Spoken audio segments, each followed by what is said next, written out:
Well, besides me just sitting on my internet and clicking and looking around, there was, by the time we'd gotten up to Portland, Oregon, where we shot the film, I started meeting with an FBI agent whose job is similar to the job that my character Griffin has in the film, in terms of patrolling the internet, for lack of a better phrase. But his job was to go undercover and pose as people and go out and get the bad guys, you know, online essentially, who you know, file share various illegal images and whatnot, and just sort of got an idea for what that was like on a day-to-day sort of basis. You know, our movie tends to deal with a different subject matter than what this particular agent, you know, did. But still, I found it very fascinating that that there are people out there that you know, go online undercover, for lack of a better phrase. I mean, that's always sort of been the thing about the internet that everyone has always chimed about, is the fact that you could sort of be anyone you want to be, and that is true. And you can go undercover and arrest people. And actually, you know, I looked at transcripts and looked at various sort of email chats between people, and it was very, you know, very shocking stuff. The stuff that I noticed tends to be of the sort of inappropriate pornography in terms of involving minors, that sort of thing. That tended to be the stuff that they were dealing with on a daily basis. I mean, not really. I mean, not good stuff at all. I mean, really, very, very dark. Very, very dark subject matters. And the fact that this agent, who was my age, 30 years old, who had a wife and 2 kids, he would do this during the day and try and catch as many bad guys as possible, and then would go home. The idea of doing that was pretty sobering. It was definitely one of the more some of the darker material that I've ever had to deal with, for sure. I think it could be extremely real. Without trying to scare up too much of a storm, you know, I do think something like this is conceivably possible. Our movie tends to deal with stuff that is streaming live, that is actually going on as you see it. I think the technology isn't really quite there yet. I mean, I've been able to see like a concert live and stuff like that, but the simple fact that people can pretty much download or stream anything now is pretty commonplace, and it's only going to be more so.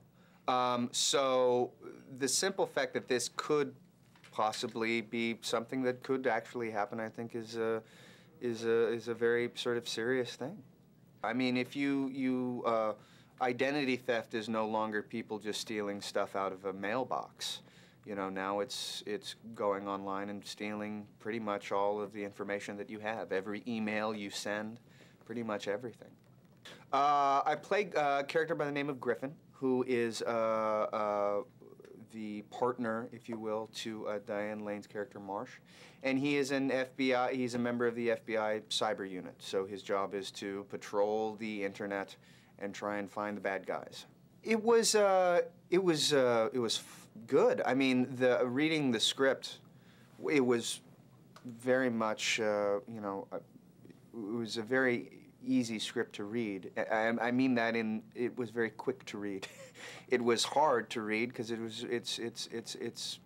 a thriller, you know. I mean, it's some pretty gruesome stuff, but I found it extremely gripping and entertaining as well. And the shooting of the film was very fun. Got to go to lovely Portland, Oregon, and it was a great joy to work with Diane Lane every day. So she is no frills, no fuss, just genuinely one of the nicest people, and just a joy to spend a few hours with every day, trying to make each other laugh. I enjoyed working with her very much. Just a lot of hard work and perseverance, and really not trying to be in a rush. You know, I've been doing this now for a period of time, and you know, I've had sort of some ups and some downs, but you just sort of realize that it's a ride, and there are ups and downs, and then eventually you'll get off, and you just sort of enjoy it as it comes. So it helps not to take it too serious. I've gotten now to the point where I've started to develop my own material. Yeah, partly out of just sheer, you know, sometimes you have a lot of free time on your hands, so it's sort of fun to do, little exercises.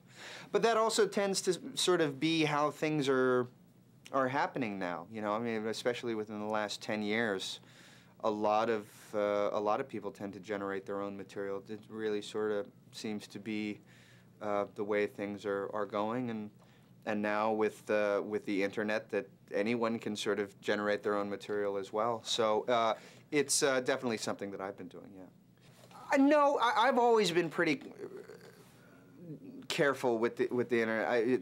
It wasn't until about maybe a year ago that I actually bought something online. I've always been very wary of it. I'm sort of a tactile person, so I like to be able to see things I'm going to buy and stuff like that. If anything, it definitely made me more aware during my research of just how easily accessible things are on the internet that I thought would be much more difficult to find. That was probably the most shocking thing is just how easy it is. I mean, pretty much anything that you can think of is really truly sort of one click away, which is exciting and exhilarating and also a little bit scary.